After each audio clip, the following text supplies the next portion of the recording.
Hello and welcome to My Xbox and Me, episode 167. I am one of your hosts, MC Fixer, alongside my co-host this week, Amy. How are you? What up? Long time no speak I'm not dead. on this podcast. No, I didn't kill you. To be fair, give me credit, everybody out there. I didn't kill you. I never said you were dead once. I just said you were busy. Oh. I mean, that was also a lie. But I'm not dead. I mean, reports of my death have been greatly exaggerated. You was busy. Like, you've been, our schedules just don't match up at the moment. Especially with, like, Mike getting up at, like, 5 o'clock in the morning to the show, which usually means we have to record early. My new schedule with Twitch. It's just a whole thing. It's a whole thing. But let's savor the time that we have together. Yeah, well, let's do it. I think, the problem we got here is this is going to be a short show. So, right off the bat, I want to say to everyone, what I think we're going to do this week, because the show is going to be super short, not a lot of news, is what we were meant to do is we're meant to record at 2 o'clock GMT. Me, Amy, and Snowball Mike were meant to do our top 10 list for Game of the Year. What I think we're going to do is Mike is getting up, he's going to wake up and see my DM and be like, oh, and then go back to sleep, which I'm so sorry, Mike. If you're listening to this, I'm so sorry. But we're going to put both episodes together, hopefully, so you get a really decent size episode. But we shall see. Right off the bat, I want to promote, though. I'm not going to lie to you, but not even housekeeping. Before housekeeping, I want to do pre-housekeeping. I've got a new podcast. It's called From the Gamers. If you like Xbox, if you like PlayStation, if you like Nintendo, go and check it out. It is a community-based podcast. Anyone from the community can jump on each week.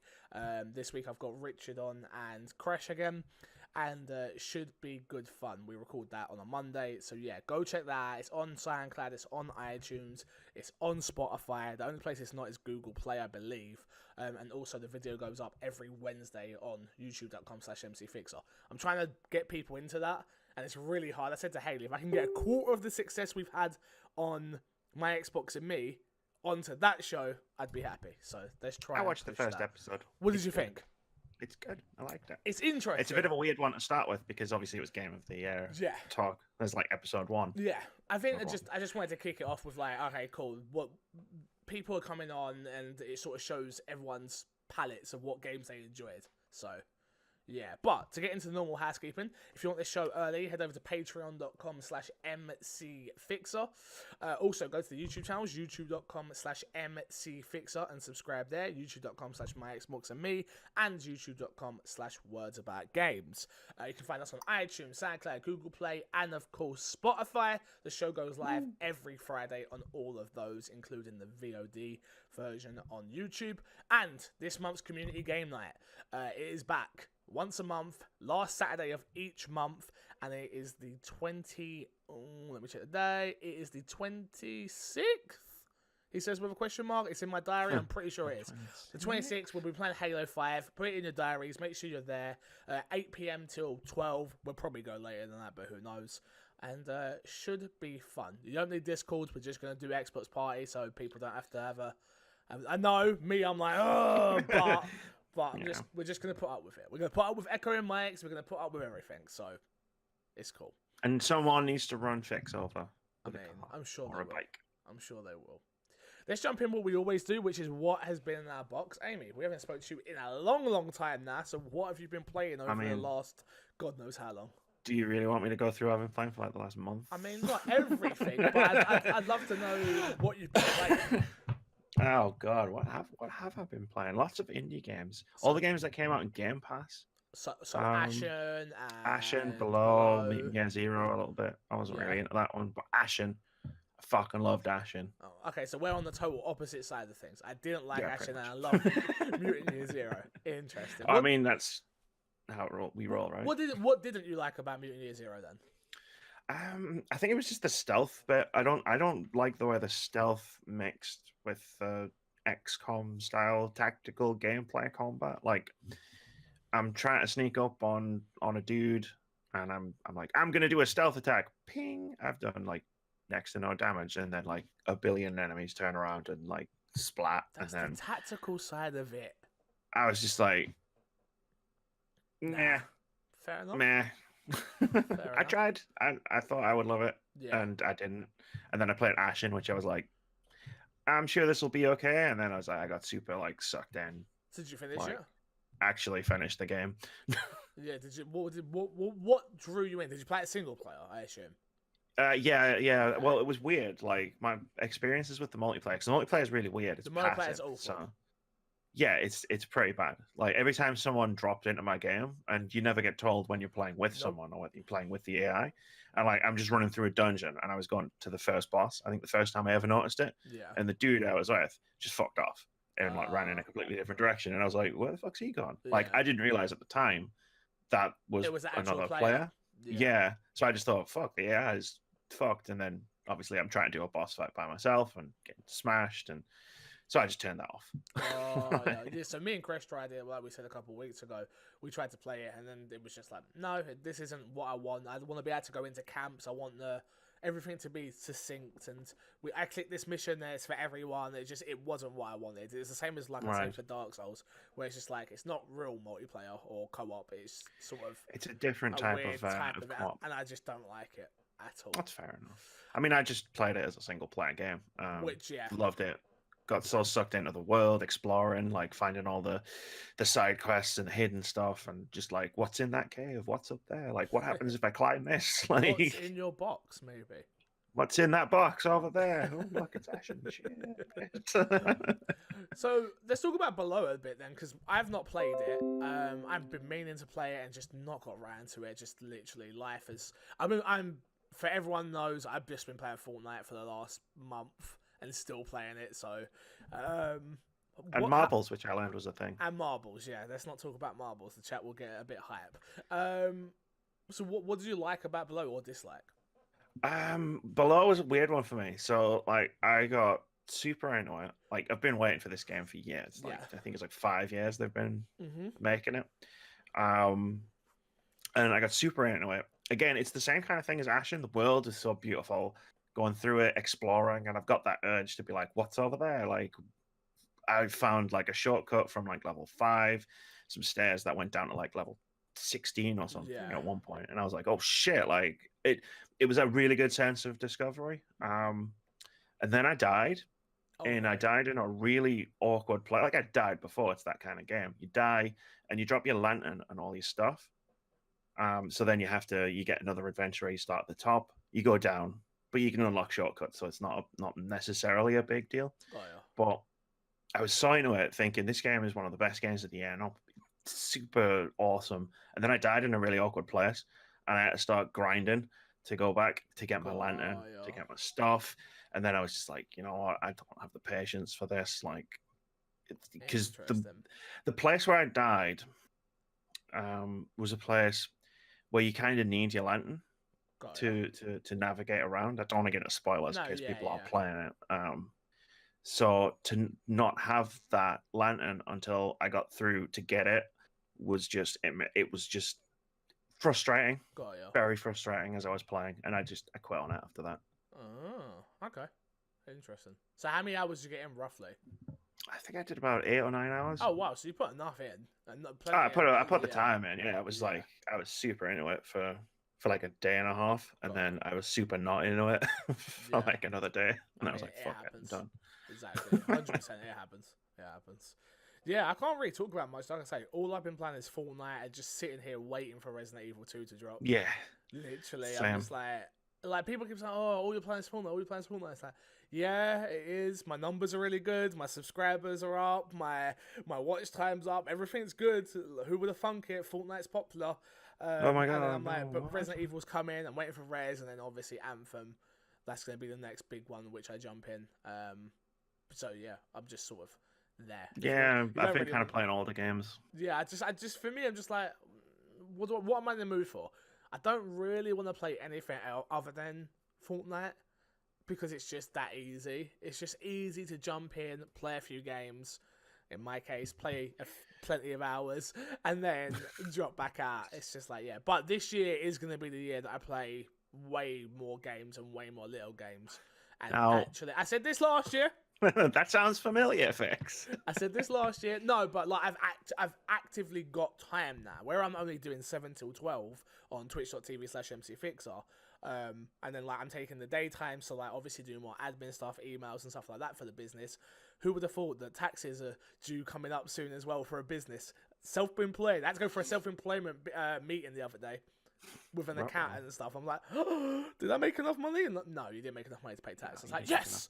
I mean, I'm still poor, but yes, no tax. Woohoo! I mean, no. I mean, yeah. Yeah, and then there was, but then I had like a whole meeting about it, so it was really strange. I mean, I might talk about it on Fix and Friends, which is the other new I love podcast. Fix and Friends, by the way.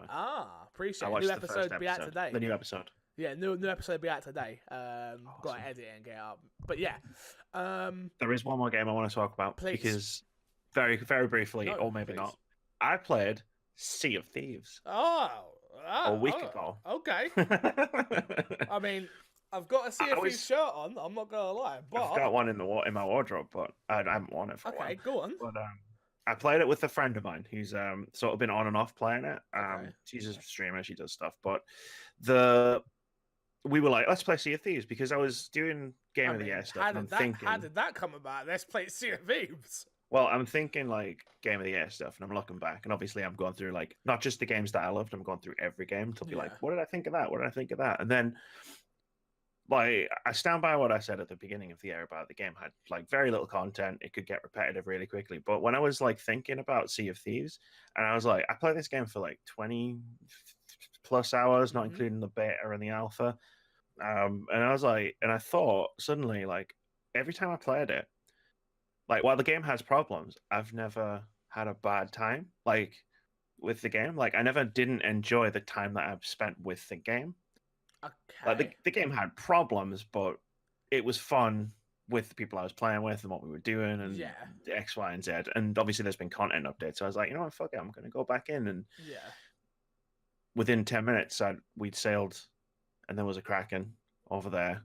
And then there's a new enemy, the Megalodon, the Mega Shark. Okay. And that was swimming around the boat. Got ya. And we were trying to get away. We've sailed away, and then it hit the boat. We both fell off. The boat was flying away at full speed, and we're swimming after it like, oh, come back, there's a shark. But yeah, it's pretty much about the same. It's still a bit content light, but yeah, I've never thought that the overall experience of the game is fun, which is go and get loot, and it's how you get the loot, and it's what's in the world, which was always my problems. I watch Fromily play it, and they play it quite often, which is some Twitch streamers, and I'm exactly the same. I'm like, oh, this is fun. You look like you're having so much fun, but I know how content light this is. Yeah, in my opinion, definitely. it's still content light, and that's what I'm waiting for, the big push, I suppose. But, yeah, I mean, it's certainly it's like it's that super hard to define sort of. I had fun, but I also know that this game isn't all it could be. Yeah, 100%. But I get it. Makes it super hard to figure out where it is on a game. Is it like, is it in there? Is it in the disappointments bin? Is it in the worst games of the year? Is it? No, I definitely don't think it's. I mean, it definitely didn't live up to my expectations, but I definitely don't think it's one of the worst games of the year. Not by a long shot. I mean, I played some bad games this year. Fallout 76. Never played it, thank God. But yeah, no. It's £20 now. You can buy that game for £20. I went into Smith's the other day and it was £20, and I was like, is it worth £20? I was like, no, don't do it. You could probably get £20 of entertainment out of just playing it and talking about how shit it is. I'm not into. I'm not into giving I'm not trying to put negativity out there to the best of my ability, unless I'm being critical for a review or something. For your job. Yeah, but I'm not gonna just put it out there. So, let's do topic of the show. Topic of the show this week is gonna be split into two. So we'll do our part and then I'll introduce the next part. But first up, Amy.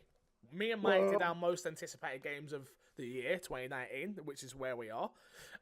What is your most anticipated game? Like, if you had to pick like a top three, what would be like your most? A top three. Yeah. All right. Let's get it out of the way. Resident Evil 2. Is that actually... Because, okay, yes. So the reason me and you are even friends today is because you were... That's the truth. Like, as much as we might have been friends, but... Yeah. The reason we spoke and we got to know each other as well as we did was because of Resident Evil. It was because I was wearing a Stars t-shirt. Exactly. It was. And so, because when we've spoken about Resident Evil, I am obviously Nemesis is sitting right here. I am super in, and I Jill am Valentine from Go Pop. Yeah, Sorry. it's behind me. Yeah, I'm super in, obviously, and I would say I consider myself somewhat hardcore into the series. Where are you on Resident Evil? Because, like I say, I saw the T-shirt. Obviously, we spoke about it a little bit, but you've never been like all the way in for me. So, No, where are you on this game? On Resident Evil 2. Remake 2, yeah.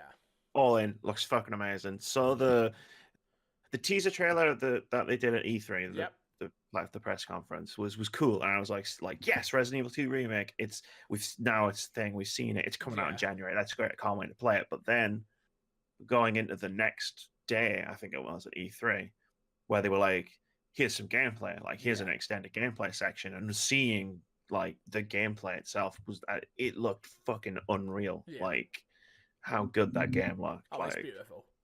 They've remixed the whole way it works, the flow, the order that things happen in. It looks fantastic. It looks scary as shit. Zombies look like they could actually rip your face off. Yeah. And then I saw another gameplay video not that long ago with the lickers and how they do the lickers, where it's like it's almost like a stealth horror section and stuff. And I'm just like, give me this fucking game. Like, why isn't it January 25th? So close. Right now. It's so close. I can't wait. Like, yeah, I mean, Resident Evil's had its ups and downs, you know, like 6 wasn't that great. 7, not a Resident Evil game. Yeah, some spin-off games that we don't talk about, but no, man, like those first 3 games especially, like I played them over and over and over and over again. Yeah. When I was a kid. I mean, going back, because I've just recently played them all. Up to Code Veronica, we didn't finish it all like we wanted to because Haley had to go back to work. But I was like, oh yeah, the funny thing was, like, I thought, oh crap, I'm going to stream Resident Evil 2 and people are going to call me out. People are going to be like, you're not really that big a fan of this game. And then I started playing and I was like, hey, he's got the guide up next to me. And I'm like, don't worry, I know what I'm doing. If I get stuck, you tell me. And I'm just like, all right, the licker takes 3 shots with a shotgun, bam, bam, bam. This does this, da-da-da. And we get through that game in 3 hours. And I'm like, nice. Oh, I really know this game. Like, it's not like like, you know when you think you know something, but then you actually do it and you don't? Like, that's me in Resident Evil 1. Like, Resident Evil 1 is the game where I'm like, alright, so you got to backtrack here, you got to go back here, you got to have, and it's like carrying items, and like, oh, I don't remember this game as well as I need to. With Resident Evil 2, it's like, yep, boom, boom, boom, boom. I'm hitting everything. I think I died once. Yeah, and I only kept saving because the guide was like, save here just in case. I was like, bro, I could have had that A ranking if I just didn't save. I got like a C. I weren't happy. Motherfucker. But, did you do tougher?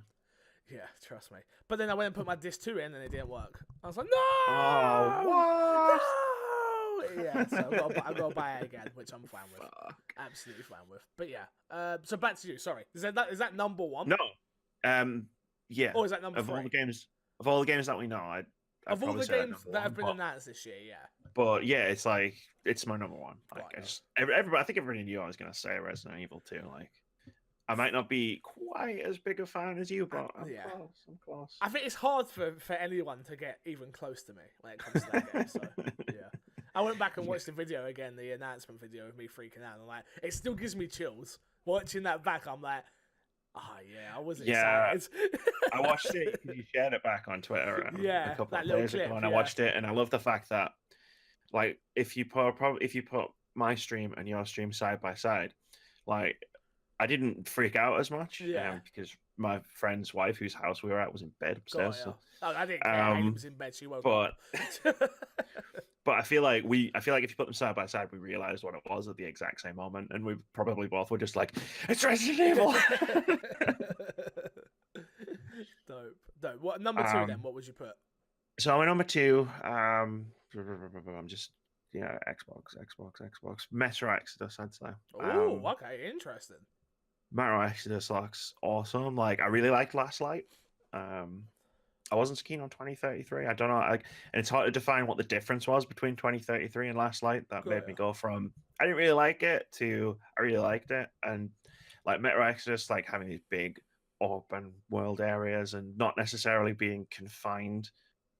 Like, because for like 80% of the previous game, you're underground and it's all very claustrophobic.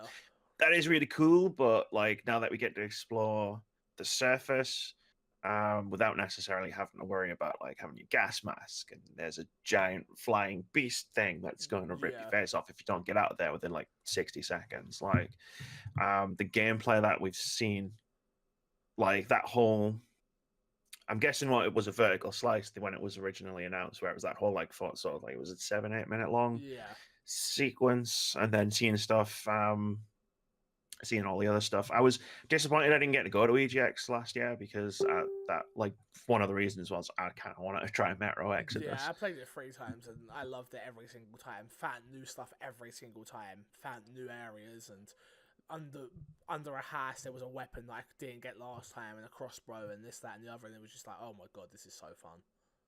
So yeah. But it looks awesome. I'm really, really hyped for it. Yeah. Number 3? Sekiro. Shadows Die Twice. Okay. My kind of game, right? I was, exactly. So the new one from the Bloodborne team. Yeah. So the guys who made Bloodborne and Dark Souls, Miyazaki. Yeah. It looks outstanding. Like I'm still trying to get over the fact that it was announced on an Xbox press conference. Yeah, like, nice, right? Yeah, it was a nice surprise. But like, it's my kind of thing. Like, I love super difficult games. I love sort of eking out progress, which is something that From Software games are really good at. It's like you, every time you have a life and you move forward, you're moving forward a little bit, learning something new. Like, you die, sure, and then you go back and you have to do stuff again, but you've learned something, or you've gotten an item, or you've unlocked a shortcut, or you've learned something about the boss that you're fighting. And like, just how precise the combat looks, like all those gifs that were going around where it was showing like the hitboxes are so precise, like you can like dodge slightly and the sword will go like past and it doesn't hit. Yeah. And it's like, that's fucking cool, man. Like that it's that precise, because normally hitboxes are quite wide. Yeah, like, of course. So that works in motion, in practice, in the game. Like, it's gonna be good. Yeah, see, for me, that's one of those games that I'm like, I'm actually gonna play it. I'm gonna play it on my own. I'm gonna actually try and play it to get an appreciation for these games. Finally, I don't know if it's gonna actually be the one. I don't think so, but we'll see. I mean, it's one of those things where it's like taste relative, right? It's not for everyone. No, 100%, 100%. So I do wish these games had traditional like easy modes. Or traditional co-op would be good. Would be brilliant. Would be good. Just to be able to invite you in to help me take out this boss, and then man, like that would if be we could just me. team up and yeah, exactly, so good. Exactly. Well, let's get into it. Like I said, guys, early on in the show, me and Snowbite Mike will go for our top 10 games. If it doesn't happen, then I won't introduce this part, and you won't even see it. So, take it away, Snowbite Mike and MC Fixer. Thank you, Fixer and Amy, for that lovely intro that you did. Snowbite Mike, how you doing? I'm feeling good. It's 1 a.m. in the morning, and I can't wait to bring the hype to the My Xbox and Me podcast. I mean, 1 a.m. is better than usually the 5 o'clock in the morning, right? Is this better or worse? This is better because I haven't slept yet. When you wake me up at 5 a.m., I'm just coming out of the sleep. I want to hibernate like a bear. So, I mean, it's one of those. To be fair, I feel like we get you at like the perfect place, because you're still as hype as anything, but you're more subdued. I like it. It's like a more subdued Snowbite Mike hype. You know what I mean? If there was ever a time to kill me and or hunt me, then it would be the moment I wake up, because Fix has just told you I'm subdued. I'm not on my game yet. So if that's the time you want to kill me, that's the time. Oh, I hope all is well. Yeah, sorry, we couldn't get scheduled in properly. We couldn't get my fault. It's actually my fault this week. I text you as quick as I could. Like, go back to sleep. Shh, Mike, go back to sleep. Mike, I'm sorry. I'm so sorry. But yeah, I messaged you as soon as I could. Amy did the show with me, which is what you guys are listening to right now. Me and Mike are gonna go through our top 10 games of the year 2018.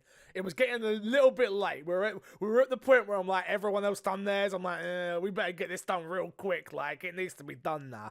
So, Mike, we're gonna go tick for tack. If I say a game that's on your list, let me know what number, and vice versa. You haven't got to go in depth with your thoughts on it until you get to your number, but just let me know that it's there just for the Did I just show everyone? No, I thought I just showed everyone my list. Sorry about that. But yeah, let's go then. Let's start this off. Number 10. You can kick off. Where you at? What you got?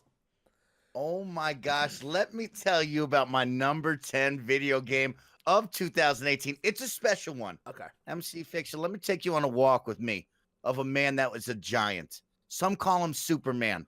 Some call him the Big Aristotle. Some know him as the Big Diesel. But you and I, us normal people, we know him as Shaquille O'Neal. And he created Shaq Fu, a legend reborn. And now let me tell you what, Fix. I've seen a lot of reviews out there. I've seen a lot of coverage over it. And a lot of people say it's one of the top 10 worst video games of 2018. Nope. On the contrary, folks, Shaq Fu, a legend reborn, is on my top 10 list for a couple of reasons. One, incredible promotional advertisement. Gold Bond, Icy Hot. They're all in there. They're getting paychecks. Shaq is getting paid. 2, it's got an incredible soundtrack. Yes. Did I just say soundtrack in a Shaq Fu game? Yes, I did, my Xbox and Me fans. It has a banger where Shaquille O'Neal proceeds to rap about Gold Bond, Icy Hot, and being the Big Diesel. It's incredible. And then finally, number 3, it has beat 'em up action galore. You're side punching, you're kicking, you're meleeing people, you're countering people. And then every now and then, you're going to go out there and you're going to become the Big Diesel, or you're going to become the Big Shactus. Yeah, that's right. It's got 2 awesome power-ups and a fun story to go through. Lasted me about 3.5 hours. Okay. Put it on hard mode. It says if you play on hard mode, it will induce labor. It will induce labor because that's the hardest thing I've ever played in my entire life. So, number 10 for Snowbike Mike, Shaq Fu, a legend reborn. That is so interesting that you chose that, because my number 10 is Rage Injustice, which is a game in the same vein. Side-scrolling beat 'em up. It is the spiritual successor to Streets of Rage, which, of course, if you've listened to From the Gamers, the new episode of that, you know that one of the first video games I ever played. Rage Injustice was was the first interview I ever did when I jumped in the gaming industry. It took him that long to get this game out, yeah, because I know I've been in this industry a while now. Shout out to Nick and Making Games over there. 3-man team, I think it is. They did a great job with this. It's everything I remember from those side-scrolling beat-em-ups. It is the high-low, jump, kick, boom, boom, boom. This has a whole new different weapons. They had the ability, because obviously you play as a cop, to arrest people. You can be a good cop, you can be a bad cop. Interesting story enough, nothing crazy. That isn't why you play these type of games, even if Snowbike Mike tries to tell you it is. You're playing these games because you like that old school side-scrolling beat-em-up style, and that's why I love this game. Again, me and Nick, I love Nick, he's a great guy, so putting that out there, but that's not why this made my list. This made my list just because of pure nostalgia. This was the Streets of Rage game I never thought I'd get, because they didn't do Streets of Rage 4 yet, even though now we know we're getting there. And when I saw this, the moment I saw it, I was drew to it. So, yeah, love the art style, love what they did with the game in the end. So that makes my list at number 10. What you got, Mike? Nice number 9? 10. I like that. What you got? Number 9. I'm going to give you Descenders. Descenders came out on Xbox Game Preview, was released on Steam earlier in the year. And let me tell you about this procedurally generated downhill freestyle mountain biking exactly game. What you're talking about. Do you like to rip it? Do you like to do sick tricks? Do you like to get a little dirty in the clay, in the snow, in the forest, or in the evergreens? Nope. Let me tell you what, Descenders is your game. This game is so much fun, Fix. I put in countless hours in it, and it just had a big update earlier in the year where it actually added in tricks. So instead of just doing 360s, backflips, corkscrewing, and all that, they added in that extra layer to do cans, knickknacks, Supermans, candy canes, no hands, all that stuff. And the procedurally generated levels take it to the next level. So you can play the story mode, and every single level is procedurally generated. You'll never play the same map twice. Or you can actually create your own off of 3 different factors: steepness, curves, and tricks and jumps. So it's really fun. You can build your own. You can play everything. Descenders, must-play game. A must-play game. If you like skates, if you like steep, if you like any of these action sports games, this is a must-play. Yeah, I played it. I actually did play it. I played it on PC first, then played it on Xbox when it came over. It was very light when I got it, when it first launched an Xbox preview for me. But for everything you just said, I know that the appeal was there. I actually quite enjoyed it. I was like, oh, I can see what's coming. Shout out to Steph Curry. But yeah, I was like, okay, this is interesting. But no, not for me. But I'm glad you like it. You love those type of games though, right? I love those games. I put on a helmet one day. I had my mountain biking gloves on. I went full costume for this one. I was cosplaying. This is why you don't need to eat just non-carbs, see? Because you're out there doing it in real life. Me, I'm like, nah. Number 9 on my list. A little video game called Monster Hunter World. I know, everyone's like, wow, this didn't get higher. Wow, Stu's rolling over. He's like, what the hell, Fixer? How dare you? How dare you? Monster Hunter World, a game I had fun with. It was there, and it left. I put in around 40 to 50 hours, so plenty of time for me. These Japanese games don't do it for me. I think that's something that I've learned. I didn't like the way the co-op worked. Again, I think that's a big one for me this year. Ashen didn't have it. This didn't have it, where it's you can join my game but you can't join my hub world, and then we have to keep inviting you and you're back out all the time. And that, for me, those were the problems for the game. The game itself, when its gameplay, so much fun. Like, seriously, it was ridiculous how fun it was. Going around hunting monsters with your friends, the environments are beautiful. It's a great game that Capcom put out. I really enjoyed it when I played it, but not enough to really push on. For me. Number 9, Mike, what you got? Number 8. Number 8. Sorry, number 8. Let me tell you on a game that I never thought I would like, Fix, and I fell in love with it. Hitman 2. Now, Hitman 1 came to your Xbox Game Pass service subscription, and I've had Hitman Blood Money and Hitman Absolution. I am awful at Hitman. As you guys know, I like to go in guns blazing. I like to go in loud, as Fix would say in Rainbow Six Siege. And now, the goal was, Snowbike Mike, you got to channel your inner stealth assassin, and you got to take it slow. And that's what I did. I have put in easily 20-plus hours into a game that I never thought I would like. But the graphics, the beauty, the scenery, just the open world itself is so inviting, so cool, and it really lets you do anything. You can technically go loud and just shoot the guy with your silenced pistol and start running down the street, which I did many of times if you ever saw me play that game. I will say that. But it also has that extra layer of, like, you could push a guy through a giant fan. You could go poison his drink. You could go hit him with a frozen fish. I don't know. The possibilities are endless. And it was so much fun. You feel like you have everything according to plan. Step A goes to B, goes to C, goes to D. But then all of a sudden you choke out a lonely service waiter. You put on his clothes, and here comes the chef into the kitchen. Now I got to jump to point C, where now all of a sudden I got to stab him in the neck. I got to take his clothes. I got to put him in a butcher's locker, and I got to go out there and find the target. So I got to say, Hitman 2, making number 8 on my list. So much joy, so many awesome stories. What a great game this year. Shout out to Abby, MC Fixer fan, and kind of funny best friend who worked on this game. Shout out to you. Incredible game. Thank you. Shout out to her. I never got around to it. Hitman, again, stealth games for me, I'm not good at stealth games.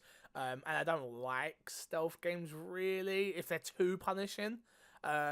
But yeah, Hitman, it looks great. I watched you play it a couple of times. See you working out where all the cameras are, and you're shooting them out. I'm like, okay, Mac, I see you. But yeah, it looked great. It's just not a game for me, unfortunately. Number 8 for me, though, is a little game. You may have heard of it. It's called State of Decay 2.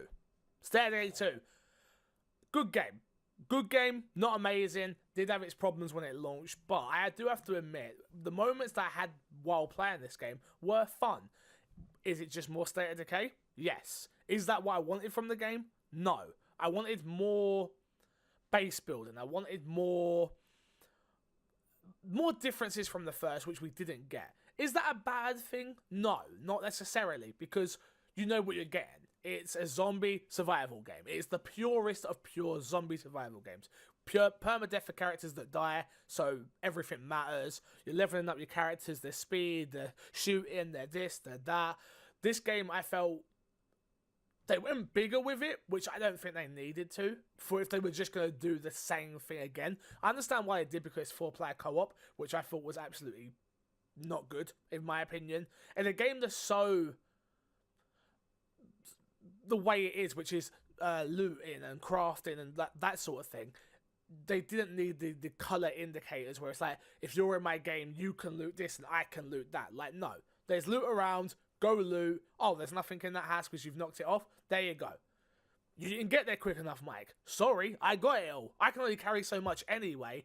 The color stuff just super annoyed me. It was like, oh, I was playing it with, I remember playing it with Rampage and a few others and being like, oh, there's 2 items in there for you, but I've already looted that house for the 2 items that I've got. And it's like, that to me just seems silly. It's like, we're smart enough now as gamers, which is like, Mike, you hit the house on the left, shout for me if you need it. I'm going to hit the house on the right, boom. And then we're working our way through this town. I would have had way more fun with the game if it wasn't so restrictive in its multiplayer focus. But what I did play was a ton of fun. I put nearly 15 to 20 hours into that game easily. Played it with Greg Miller as well, which automatically gets it a bump up. And yeah, it was a lot of fun. So can't complain about it. Can't complain. Number 7, Mike, what you got?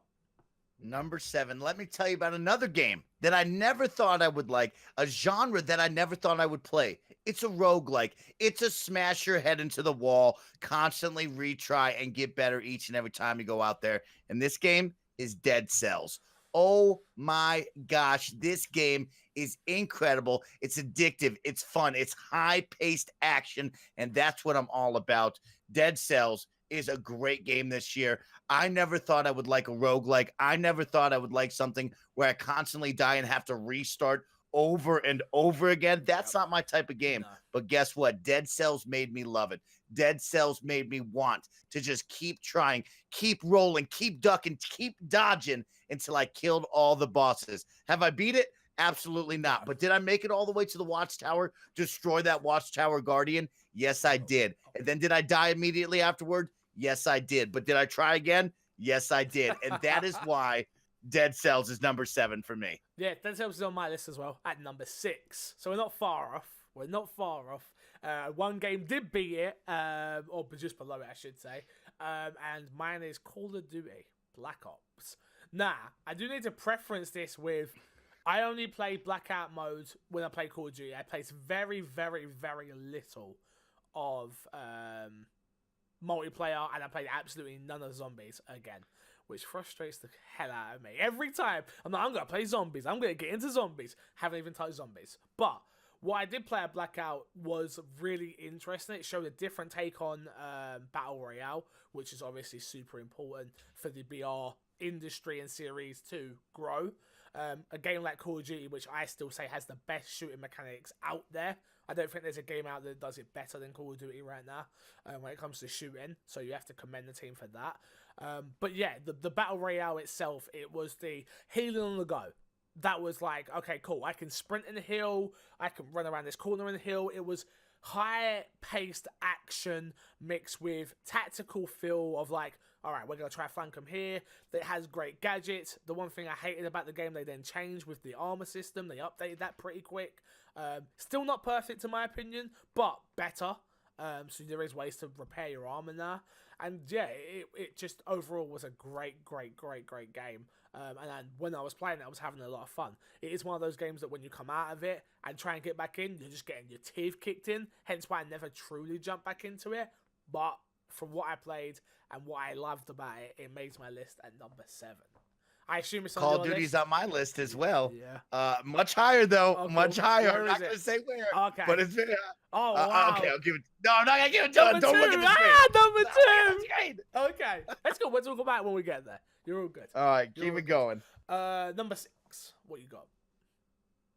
Number 6, Assassin's Creed Odyssey. We're gonna roll. Oh We're my going to roll. gosh, this game is incredible. I had so much fun playing as our heroine, Miss Cassandra. You know, I would have gone Alexios, I thought to myself, as a Spartan, but then everybody was posting pics of Wonder Woman this, Wonder Woman that, and I said to myself, I want to be Wonder Woman with her own Falcon. Why not? And man, That game is big. It's expansive. The combat is so dialed in from Assassin's Creed Origins when they flipped the script on this gaming franchise. That game was great. Guess what? When they put all the pretty colors of the green, the red, the white marble of Greece and Rome, this is exactly what we needed. This gave that franchise the skyrocket to the heavens that we wanted. Continues to get DLC 2 coming out this week. And gosh darn it, I love this game. It's so big. The mythological creatures, everything is so fun about it. Number 6 for me. I can't breathe right now. I can't Don't- breathe. Like, generally, Get ready for what I give you next. I generally can't breathe. Number 6? Assassin's Creed ranks a hell of a lot higher on my list, as I'm sure you all know, which is it is at number 1. Number 1. Assassin's Creed is my game of the year on Xbox. There's 1,000 reasons why it's number 1.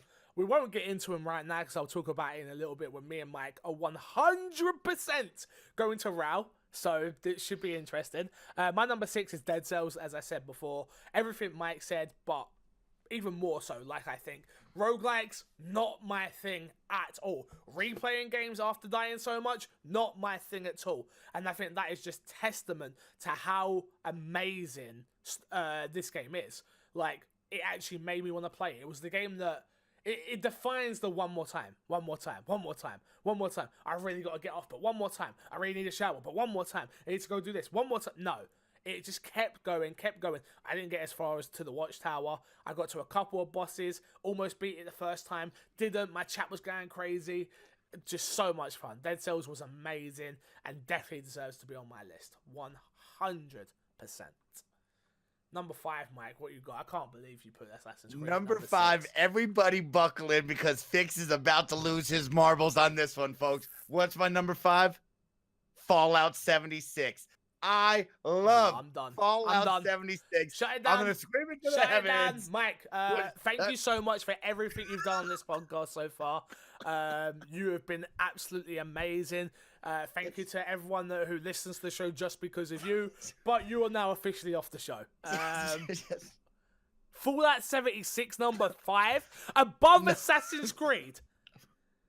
The Above game Assassin's doesn't Creed, even folks. work. Let me tell you what I feel about this game.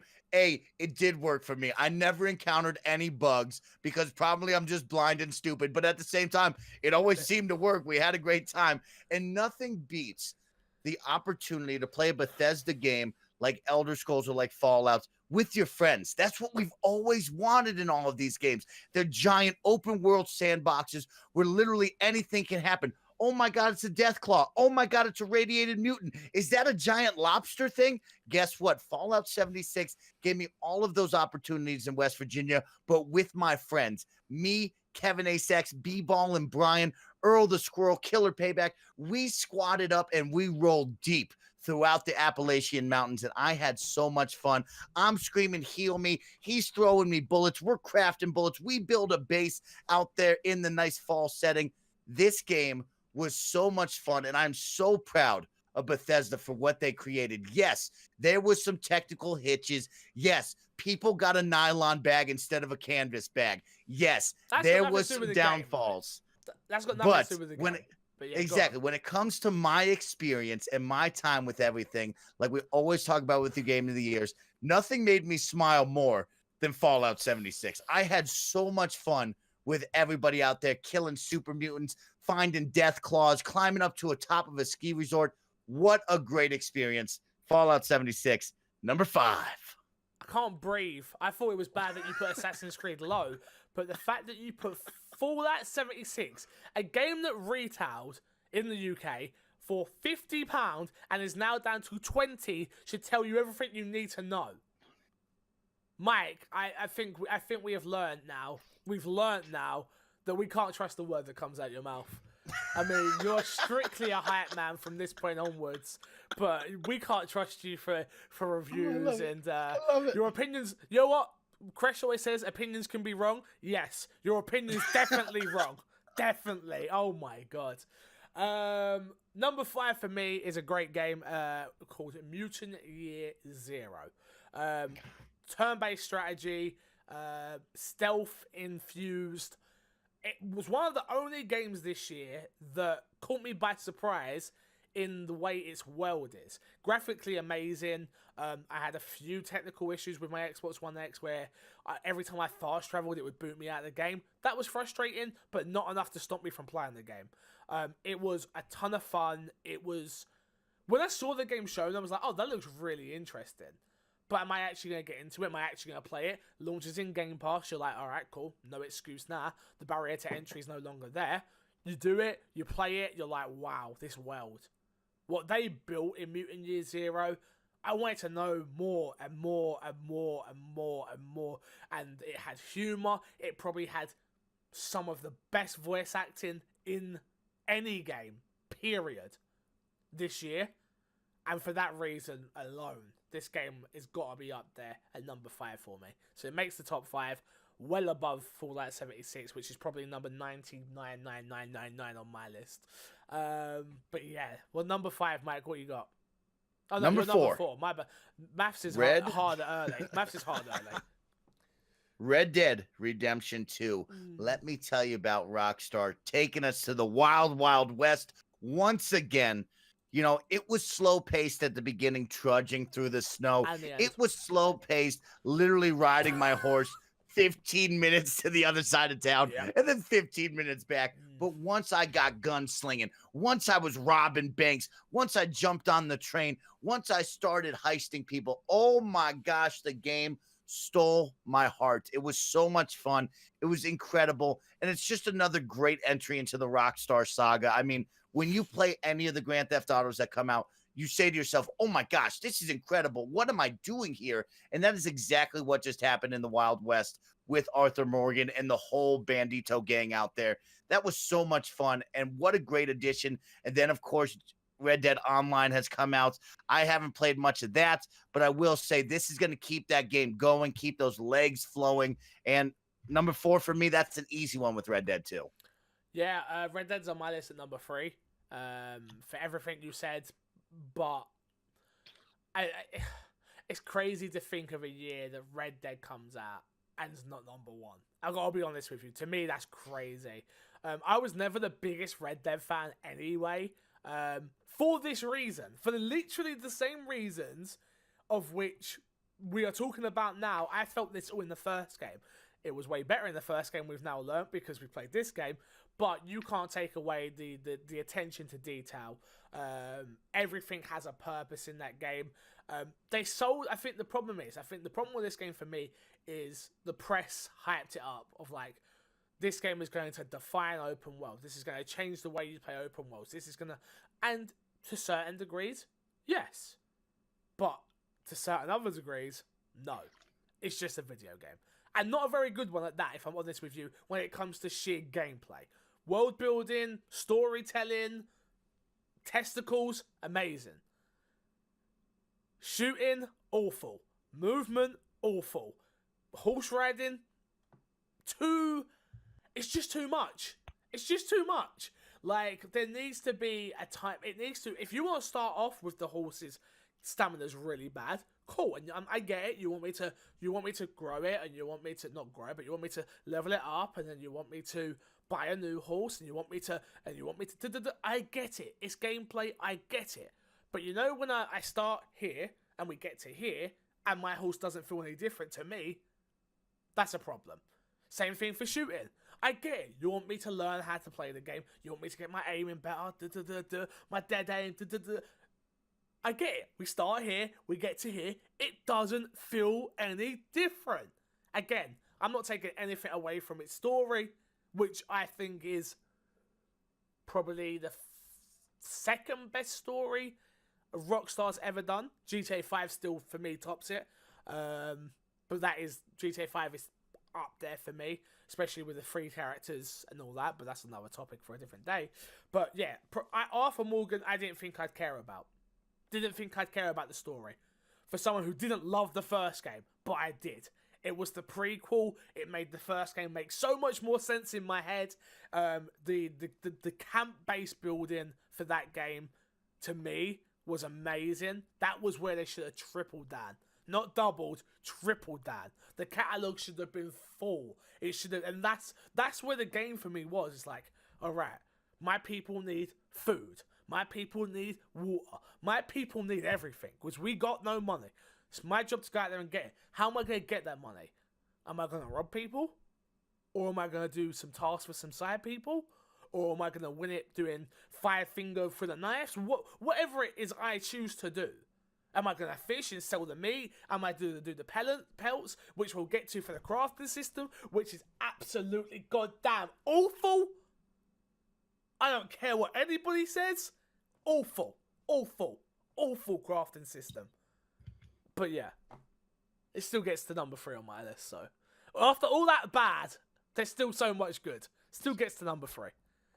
Mike, I went off on a bit there. I'm sorry. You went hard off, and I'm all about it. You can tell Fixer is passionate about Red Dead, okay? He's passionate about one thing, and that's Red Dead Redemption 2. Why or the other. Let me bring you back in. Why don't you give me your number 4 really quick, since you gave me your number 3 there? Yeah, I was just agreeing with you, just matching up. You know, I know, but just matching. Number 4, Far Cry 5. The game was provided for me by Ubisoft, just full transparency there. I got the game. I got Dead Cells as well, just by everyone, so everyone knows. But yeah, Far Cry 5. I love Far Cry 5. Again, the story is probably the weaker, on the weaker side when it comes to especially the ending. On the weaker side of things, it has a great boss. It has a great enemy. The cast of enemies is amazing. I don't think they're utilized at all well when it comes to that, but it was the first time we bring Far Cry to the Americans in this open world, and it's fun, it's stupid, it's enjoyable, and that's what I love about Far Cry. It is, I get to turn my brain off, run around, I'm mowing people down. It was one of the harder Far Cry games that I played, due to the fact that everyone's on vehicles just running after you and stuff. Like, everyone is there to hunt you. There's not many people there to help you. It had its allies. I had the cheeseburger bear as my companion. I had the dog. Do you know what I mean? There was so much about that game that I enjoyed. And it definitely ranks high on my list this year. So, number 4, Far Cry 5. Number That's 2. a great one. That's a good one. Number 2. Number 3. No, what was yours? Oh yeah, I haven't right. given you number 3. You went oh off. my god, I'm all over the place today. Number 3. Gee, thank God you're here. George's host. I threw him off ever since I told him Fallout 76, folks. I threw him off ever My since I gave it brain's to just him. turned off and be like, that's it. He's put that in. I'm killing Red Dead now. No, go on. Number 3. My apologies. Number 3, Subnautica. Captain's Log, 2099. I've landed on an alien planet. Only water around me. I must swim. I must find resources. I must rebuild because all of my crew has been eaten by giant sea monsters. Yes, folks, Subnautica has all of that and so much more. I have fallen in love with this game, and I literally cannot stop playing it. It is such a good time. The resource management, the building of your base, building of different equipment, fighting off giant sea monsters. So cool. It even has a story going on. I don't want to give away the plot twist, but let me tell you what, there's a hard left turn that you do not want to miss in Subnautica. The world is beautiful. The underwater ocean from day to night cycle, incredible. The awesome lights that go on from all the different sea monsters to the flora to the fauna, incredible. This is a must-play game right now on your Xbox. So much fun. I love it. I love it. I love it.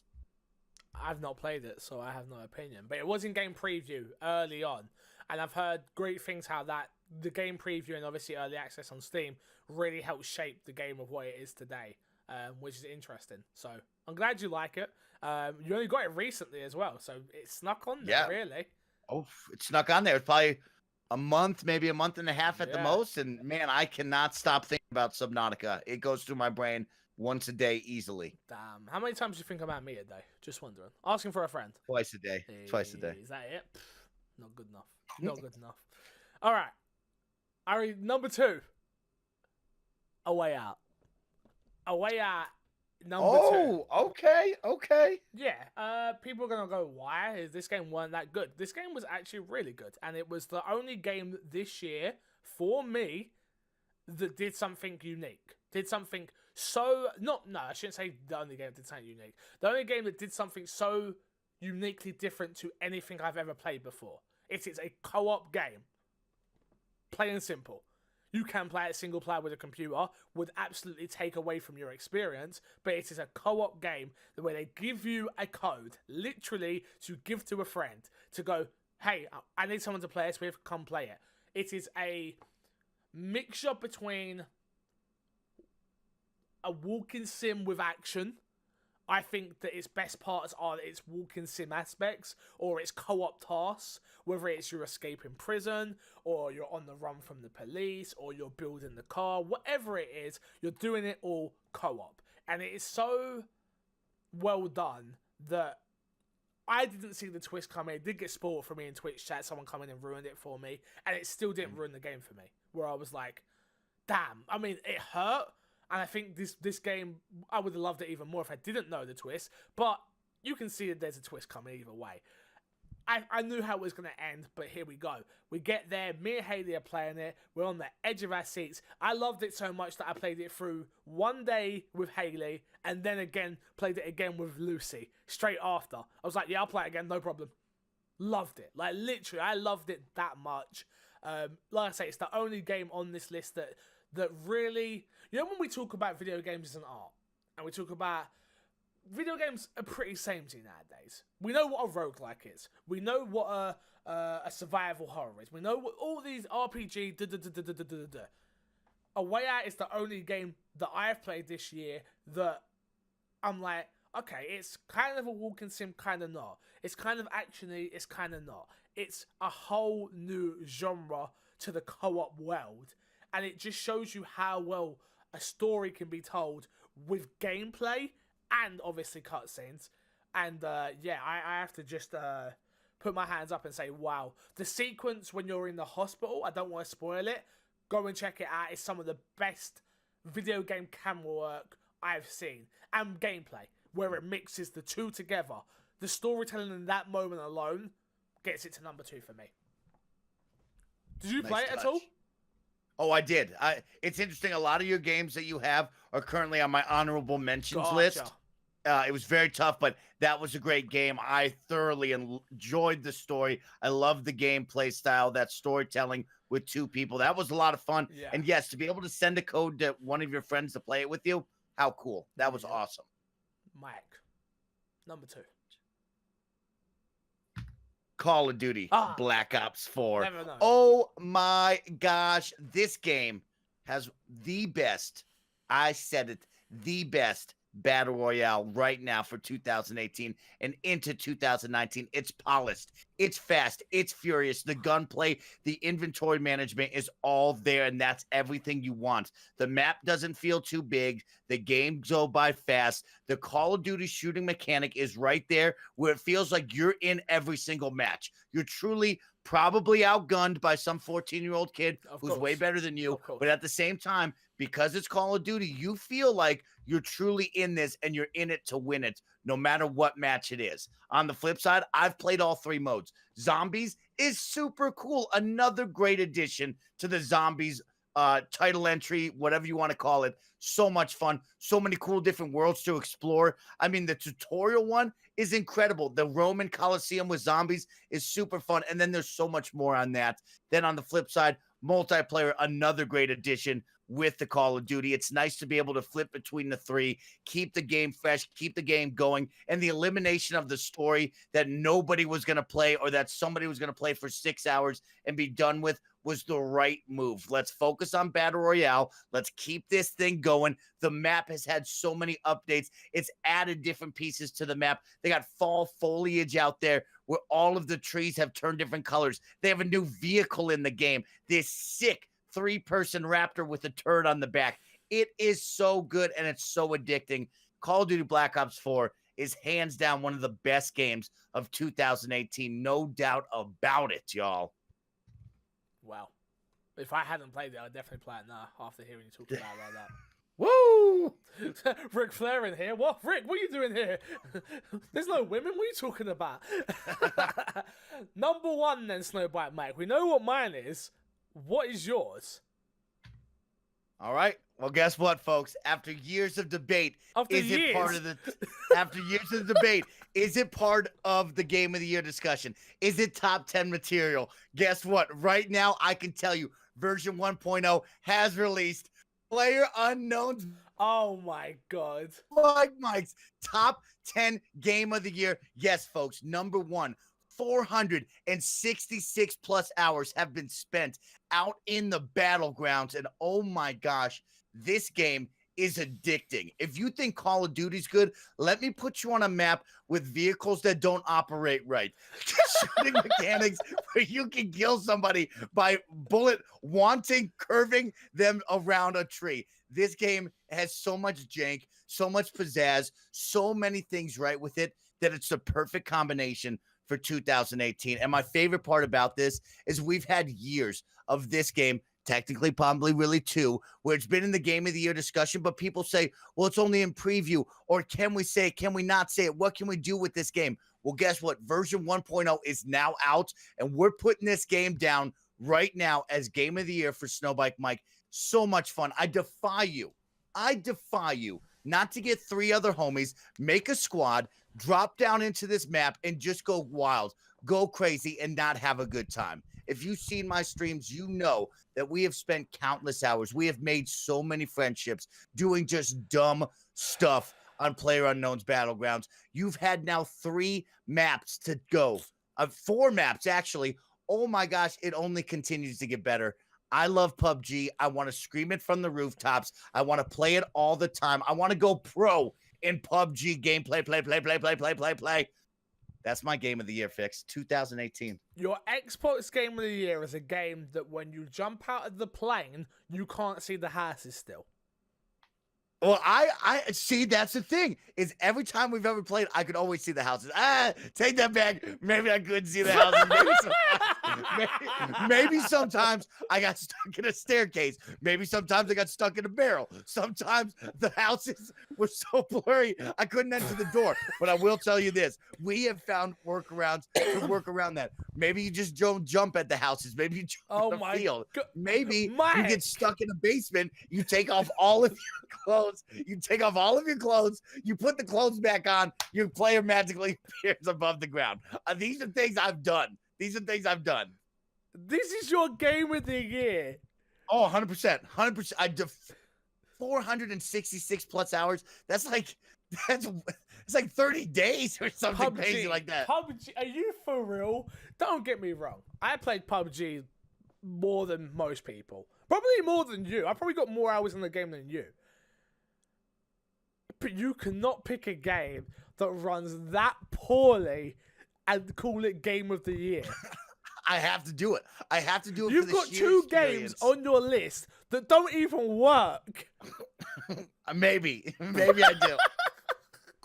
Looking at them, maybe I do. But they're all incredible games, and I encourage you to play with them. Look, oh my gosh, you're on Xbox Game Pass. Download it. This is the whole reason we do this show. This is why it is an opinion. It's an opinionated show. Nobody's wrong apart from Mike on this show. Mike, this is where we got problems, my dude. This is where we got problems. So Amy's not got back to me. I think her list... Okay, here we go. I've got Amy's list. It goes, number 10, Forza Horizon 4. Number 9, State of Decay. Number 8, A Way Out. Number 7, that's how math works. Numbers work, sorry. The Missing. Number 6, Hitman 2. Number 5, Call of Duty Black Ops 4. Number 4? Jeez, I'm really struggling with numbers today. Number 4, Ashen. Number 3, Monster Hunter World. Number 2, Celeste. Please say PUBG is number 1, Amy. Please. Number 1, Dead Cells. Oh, I thought she was going to say Fortnite. Dang it. Dead Cells. Damn, that's an interesting list right there. That's an interesting list. So our job right now is to come hold up. What's your number 1, just to make it clear to everybody? Sorry, you're right. Number 1 for me is Assassin's Creed Odyssey. I've spoken about it so much. Assassin's Creed Odyssey to me is the best Assassin's Creed game there is. I totally 100% understand why Assassin's Creed fans feel like this is no longer an Assassin's Creed game. You know why it's no longer Assassin's Creed game in that vine? Because those games sucked. You don't like what I have to say? I'm sorry. I mean, don't go anywhere. I was going to tell you to leave, but please don't. I'm sorry. Keep listening to the show, you know what I mean? But yeah, Assassin's Creed Odyssey for me, it was the game that I got it for a review, sat down to play it, and was like, here we go. I had just played Odyssey. I was still playing Odyssey at the time. Didn't feel like we needed this game. Still to this day agree with that statement that I made, which is if this game drops in 2019, I think it's on more people's Game of the Year list. A year's more polish, a year's more content, a year's more. Don't get me wrong, it would have been ready. It would have been ready. I totally understand that, but there was enough content in Origins to keep us going in 2018 that we didn't need this right now, but we got it. And what did it do? It improved on everything that Origins had. Every single thing except story, in my opinion.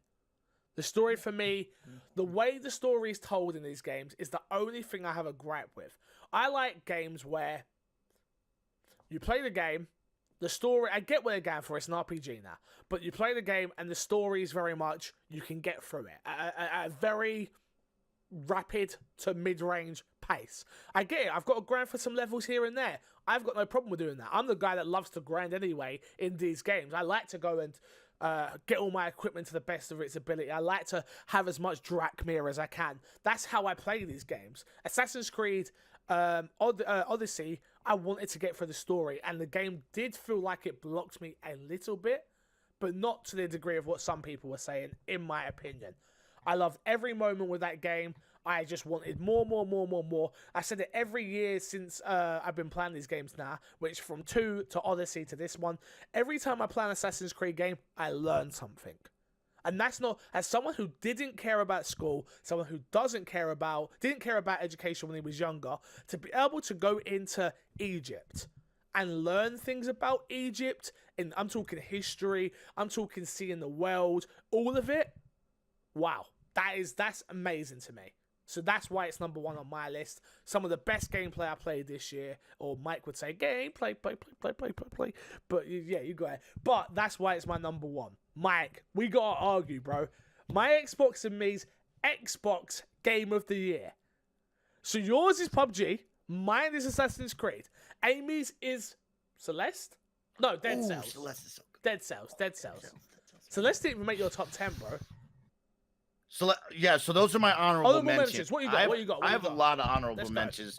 Just to go through them really fast: Sea of Thieves, Just Cause 4, Monster Hunter World, A Way Out, Ashen, Mutant Year Zero, Celeste, Forza Horizon 4, NBA 2K19, State of Decay 2. All of these games deserve to be somewhere on somebody's list, my list, whatever. These are things that had to keep getting pushed down. And man, I just said Celeste, Mutant Year Zero, Ashen, A Way Out Fix had. There's a lot of games that are like everybody kind of shares and everybody knows those are universally good. Mm-hmm. But when it came down to what put a smile on my face, what did I always click the A button on when I was in the games app tabs? What did I go for? Those were the top 10. Those ones got pushed out. And some good honorable mentions. I think, man, that's like, 18 games that I had a great year with. That's a lot of games. I mean, to add to that list, I know it was on Amy's, but Forza Horizon 4, played it for 2 days. I didn't love it, but I love what they built there. That game was amazing. I want to give a shout out to FIFA this year. Gameplay for me was pretty solid, and they fixed some of the problems that the Ultimate Teams always had, with it being a money-grabbing monster. Is it still a money-grabbing monster? Yes, but it is way better. Like, this is the first year that you can actually earn 30,000 coins by playing it very casually. So you are getting the players you want. I mean, are you getting the black cards and stuff like that? No. Are you getting the player totally in? No. But you have a good enough squad to compete online now because the way they fixed the whole coin situation, in my opinion. So I want to give them a shout out, honorable mention. But again, that's all done now. We got to come to an agreement.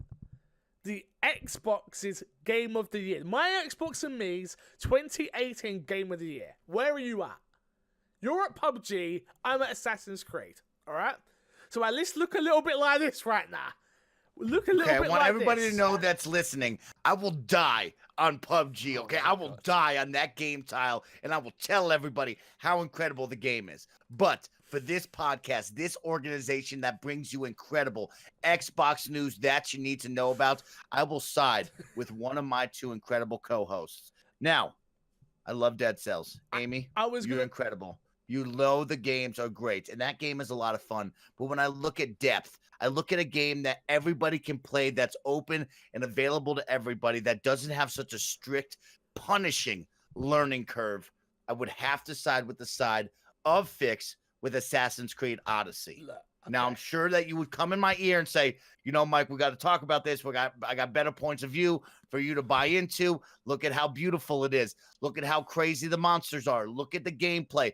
Look at all the fun you had. And I would say, yes, I totally agree. But for a perspective of everybody's encompassed in this, Assassin's Creed Odyssey would have to be the game of the year if I'm going to change my vote. So, okay, so we've got the choice here, yeah? So, if you've got Assassin's Creed on your list, I've got Assassin's Creed on my list, Amy doesn't. Ooh, crazy. Okay. But we've all got have Celeste. Not Celeste, we've all got no. Dead Cells. Dead Cells. We've all got... No, me and Amy have got a way out. Okay. I'm trying to look at these lists right now. Me and Amy have got Monster Hunter World. Me and Amy have got State of Decay. Amy's not here to argue. Dead Cells is number 6 for me. Great game. Great game. But I do think it's only fair that there's only one game that all of us agree on our top 10 list. And that's Dead Cells, right? It is right. It is, I mean, it is correct. And I put it at 7, put it at 6, number 1 over Amy there. at number 1. I mean, where were you at on Assassin's Creed? What number? Assassin's Creed was 6 for me. Yeah, 1 for me. And then Amy 0. Not good on the voting polls right now. It would definitely be interesting. I wish Amy was here because I would love to hear her opinion, hear her rebuttals to all of this. Because truly, that's a beautiful mind. That is somebody that's so intelligent. And I know she would be all over me and Fix saying, you know, this is what we need to align with. You know, I'm trying to give it the big perspective of like everybody and their mother knows Assassin's Creed. Everybody and their mother could play that game. Not everybody can bang their head against the wall and just get slapped up and down sideways for Dead Cells. But if you give it the time, you give it the love, you give it the tender love and care that it needs, you can really enjoy Dead Cells and you can keep playing it over and over again.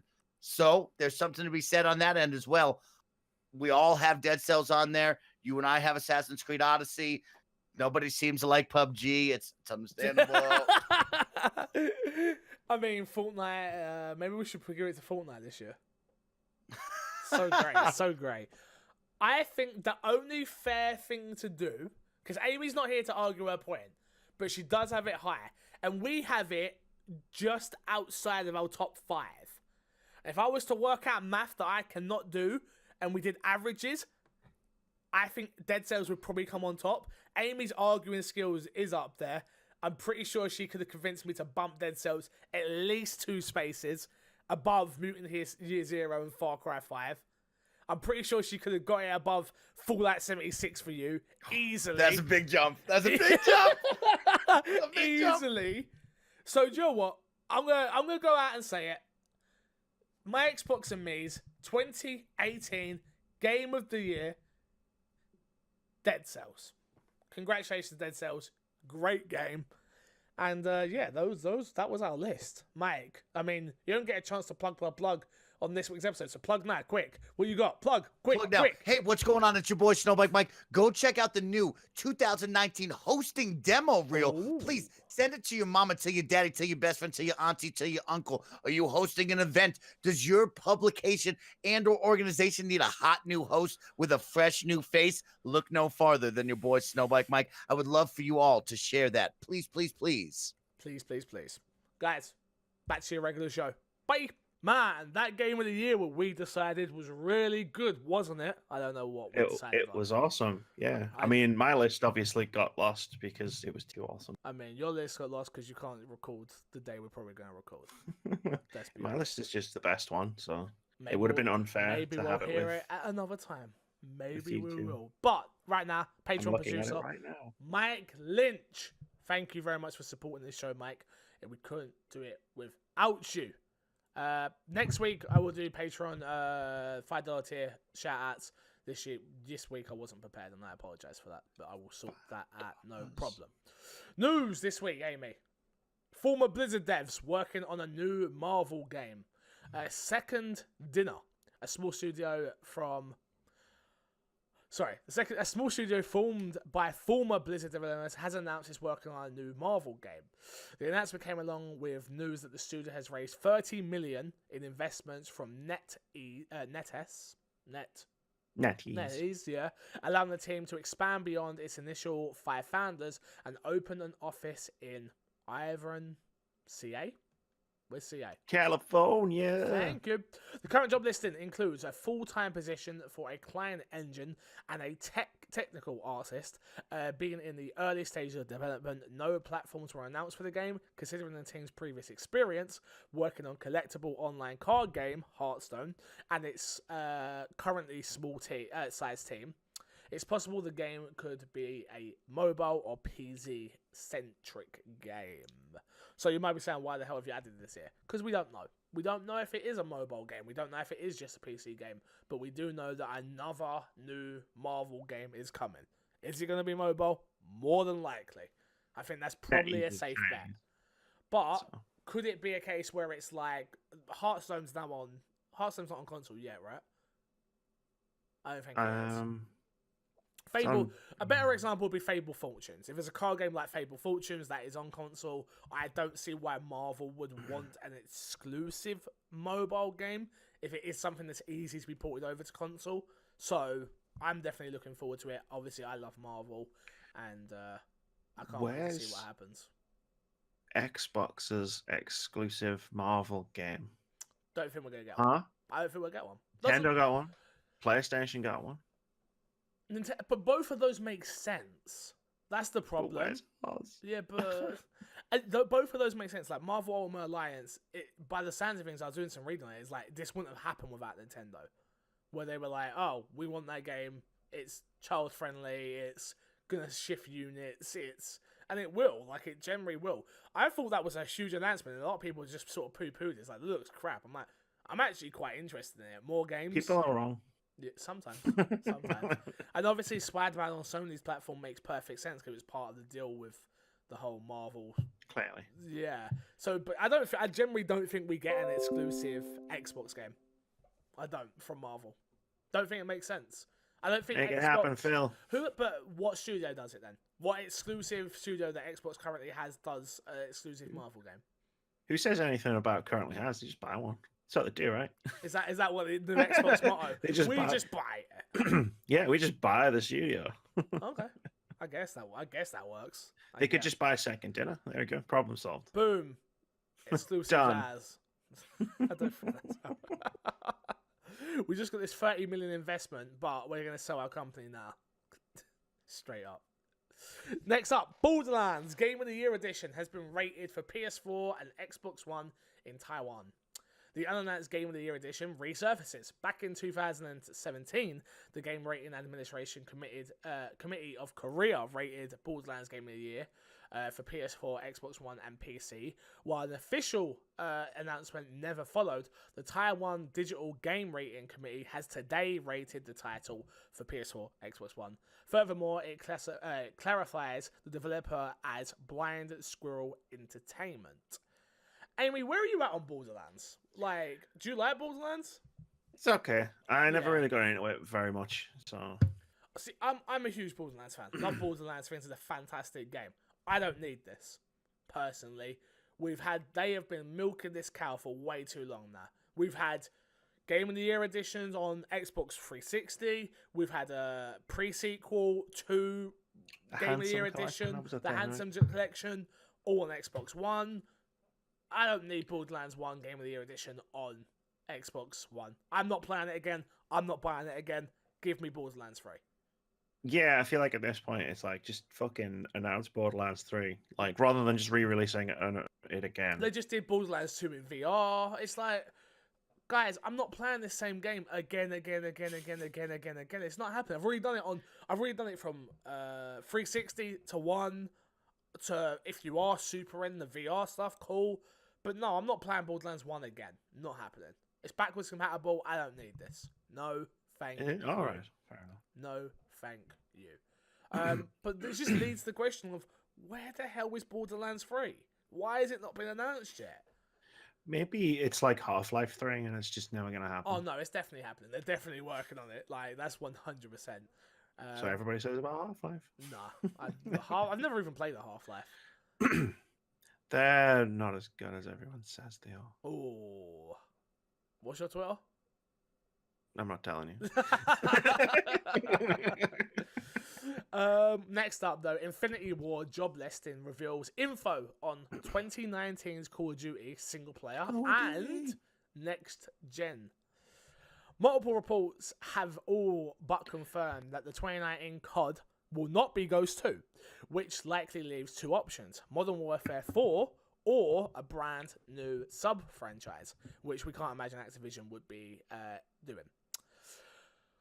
Looking at Infinity Ward's job listing, which describes an unannounced AAA title forthcoming from the Call of Duty devs, in one listing, Infinity Ward says they are looking for an engineer to drive the vision of what a true next-gen console can achieve. In other listings, they say, come work with the game industry's brightest on the exciting unannounced next-gen title. The job listing says this as I read. It says, as I already read that part, in a hands-on role, you'll collaborate with experienced designers and creating and implementing new game features. Qualifications: a strong interest and passion for first-person shooter games, recent graduate with a focus in game design or computer science, or senior status in a undergrad or graduation degree program, the ability to dissect and discuss level design in recent games, a broad understanding of multiplayer and single-player game design. All pretty generic, right? That's pretty normal. The odd thing here is the job listing about they are looking for a senior gameplay animator who will, quote, set the new bar for third-person animation in a shooter. Perhaps we're going to get a third-person mode. That's what I would love in BR, I'll be honest with you. Or a third-person single-player campaign. Now, that sounds pretty cool. The job listing reads like this, though. Infinity Ward, developer of numerous award-winning games, is seeking a senior gameplay animator with experience in game development and a passion for first-person shooters. Job listing duties: create high-quality third-person gameplay character animation, demonstrating a strong sense of positioning, timing, and weight. Work closely with the animator director, animation programmers, and gameplay team to set a new bar for third-person animation in shooters. Amy, where does this leave us? I have no fucking idea. This is obviously it's a lot of information there. Obviously, yeah. I think we're pretty much going to get Infinity War 4, right? Modern Warfare. Modern Warfare 4, sorry. That's going to be the next one. But I'm really interested in this third-person stuff. Obviously, we've seen the success of Blackout.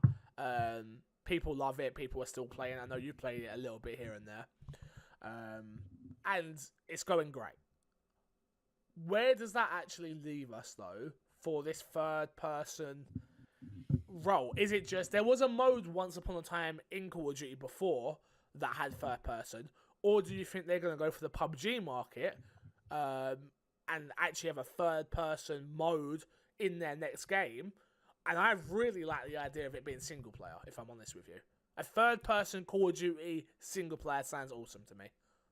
I mean, we've seen Call of Duty do different things when the need arises. So, like Infinite Warfare, obviously you had space combat in like space fighter jets or whatever. Fun. Yeah, no. So it's possible that maybe there's a section of the single player campaign of whatever this game is that might be third person. It could be that maybe the campaign's just going to all be in third person, and then they're going to have the multiplayer components. Like Call of Duty this year, to me, is really fascinating because of what Black Ops 4 did last year.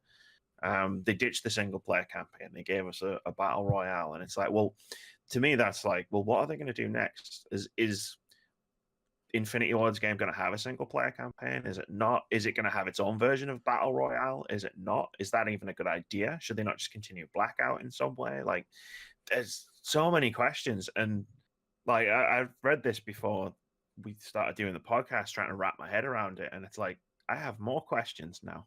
Like, Yeah. I mean, for me, I like third-person games better than I like first-person anyway. I think Call of Duty has probably got the tightest shooting out there in any video game, in my opinion. So if they could master a third-person single player and actually deliver a decent story, that sounds really good. Like, really good. Like, if they can get it to the storytelling levels as what Titanfall 2 did, shit. with third person, that'd be really good. And Yeah, I'd dig that a lot. I would dig that a lot. So, but we'll have to wait and see. All the speculation can happen, but who knows? Who knows? Or it could be a case of they just need to animate the characters in third person as well as first person. Yeah, because you got to see the enemy character. Could literally be as simple as that. It could just be that, yeah. It could be as simple as that. Who knows? No, it is just the fact that it's a third-person player animation is a very specific sort of thing to say. But I'm not a gamer. We're going to be talking about this a lot, I think. Yes, definitely. Definitely, from the few weeks coming. Physical games are a thing, and they have been selling well in the UK. Here is the top 10 list of physical games in the UK this week. We're waiting for MPD to come out for last month, so bear with us. FIFA is number 1. Red Dead Redemption, number 2. Call of Duty Black Ops, number 3. Super Smash Bros, number 4. Battlefield 5, number 5. Nah, let me talk about that for a second. I thought this game was doing absolutely terrible. Clearly not. Yep. Clearly not. It's such a strange thing, like, going through MPD figures and, like, not obviously last month's, but the months before. Seeing, like, the physical sales stuff, and it's like, Battlefield 5 is up there. Like, it's on the list. From the way you would say it, from the way, like, certain quarters of the internet have been talking, you think it was selling like shit, and it's not. It's actually selling really well. It's selling better than Forza Horizon 4, which is number 6, Mario Kart 8, which is number 7, Crash Bandicoot, which is number 8, Spyro, which is number 9, and Assassin's Creed Odyssey, whoop, whoop, maybe you heard about that about our game of the year, maybe, is number 10. So yeah, but Battlefield's the one on here where I was like, oh, it is selling. It's doing well enough. Surely. I mean, I know this is just UK and physical, but it's above certain other games. To be fair, it is newer than all of those games. And you would expect it to have a long tail of most of those games on there, but it's up there. Yeah. It's up there. So I mean, there was a report I read on Eurogamer last week, end of last week, where it was saying that I think it was like 80% of game sales are digital now. Makes sense. So, like, how much you can actually trust physical only top 10 lists? It's like, well, I guess we're gonna see, because they're gonna start combining them now. Yep. So it will be coming soon. We'll bring you that list when it happens as well. Next one we got here, which is we're excited to finally reveal that Guacamelee 2 is launching January 18th through the Idea Xbox. I'm tapping my hat if you can't see. Idea Xbox program on Xbox One and Windows 10. Purchase once, receive both versions. Pre-order now for 20% off. So if you're excited for Guacamelee 2, go and get it. 20% off if you pre-order now. Yeah. How long till that comes to Game Pass, you think? 6 months. Oh, okay. Fair enough. January's Game with Gold. Celeste from January 1st to January 31st.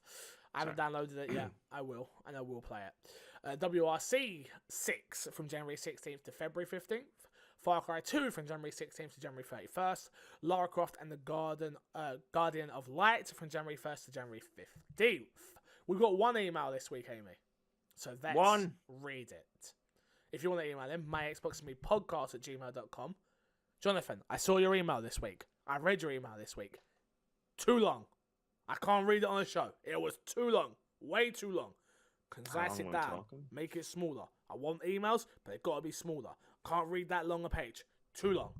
Too long. myxboxandmepodcast@gmail.com. Let's go.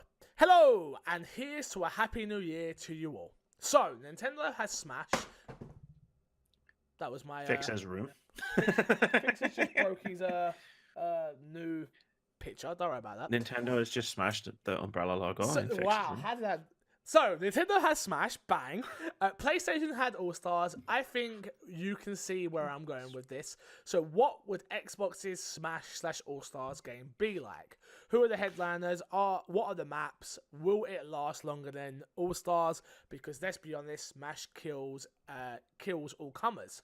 I'm looking forward to see what's on the horizon for my Xbox and Me podcast. Keep kicking butt and a happy new year. Your friend, fan, and lover, Mr. Moody. Moody, I'm going to go out here and say it. And I say, I don't think Xbox has enough well-known characters to even try this. Not at all. Not at all. There you go. Like, honestly, who have we got? Banjo-Kazooie, Master Chief. Mugs Phoenix. Yeah. A car from Forza Motorsport. Like, generally, right now, you just don't have the IPs to... Or the history. The history, maybe I'm wrong about. But no, I'm going to go with the history. PlayStation, the PS1, the PS2. And then obviously Xbox come in for the PS2 way. But it just doesn't... Xbox doesn't have the characters. Okay, Marcus Phoenix, Dom... you can't really just add, the whole roster of Gears of War. And then, yeah, because that's what you would have to do, right? Katana, or what? You're going to have the whole roster of Halo as well. It's just it doesn't work. Xbox just doesn't have those characters, unfortunately, yet.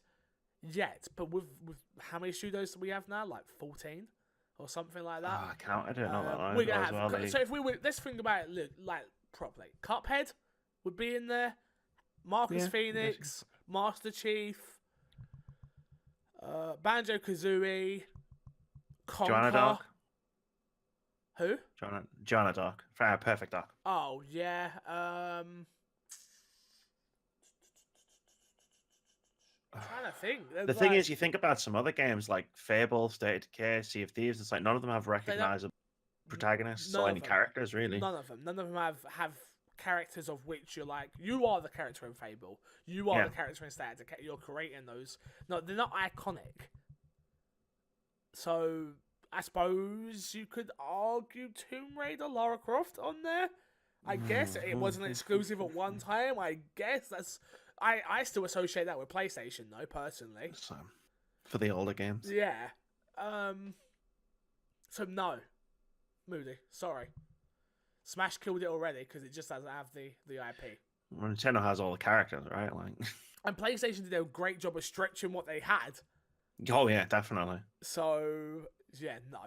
Unfortunately, if we had to pick maps, I suppose it'd be a ton of Halo maps.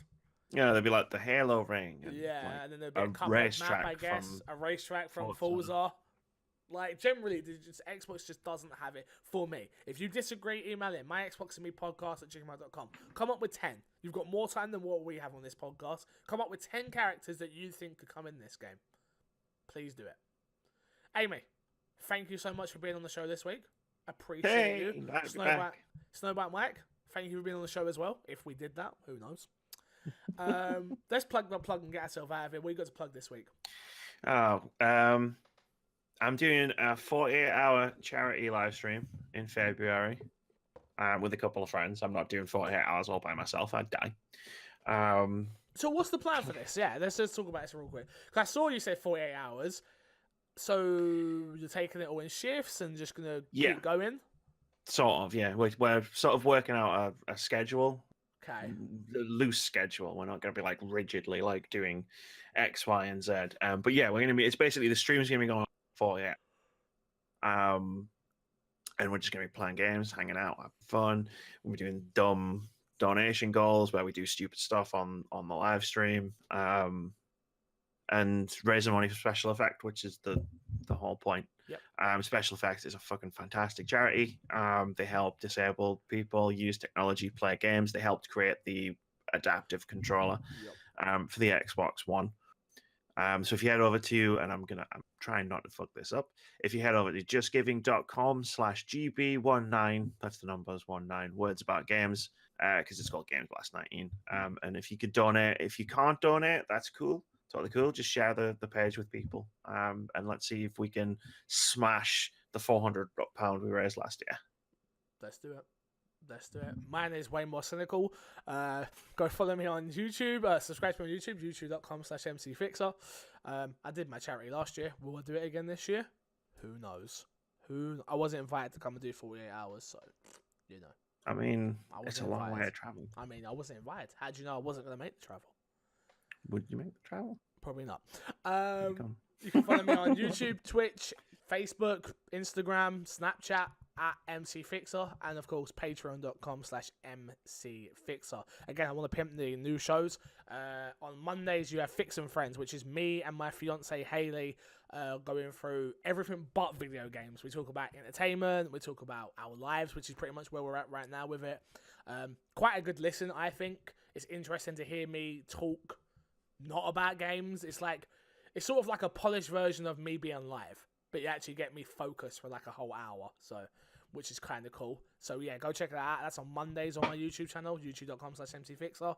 On Wednesday, you have From the Gamers, which is our brand new gaming podcast, where we talk about everything, not just Xbox, Nintendo, PlayStation, PC, mobile, Ouya, who cares? And it's a community-based podcast where anybody can be on. As long as you've got a mic and a webcam, you are more than welcome to come on that podcast. We can book you in and get you on and start learning the ropes of how to be a podcaster. So, yes. And then obviously, last but not least, this show right here, My Xbox and Me. If you have not rated us on iTunes, please go do that. Even if you don't listen to us on iTunes. Just go onto the iTunes page, which I always post on a Friday. Just go and give it 5 stars. Write a nice little comment. It helps us chart again. It helps us get noticed again. And we'll be bringing more people. So, let's do it. Amy, thank you very much for your time. I appreciate it. And until next time, I will love you, leave you, and see you all later. Goodbye.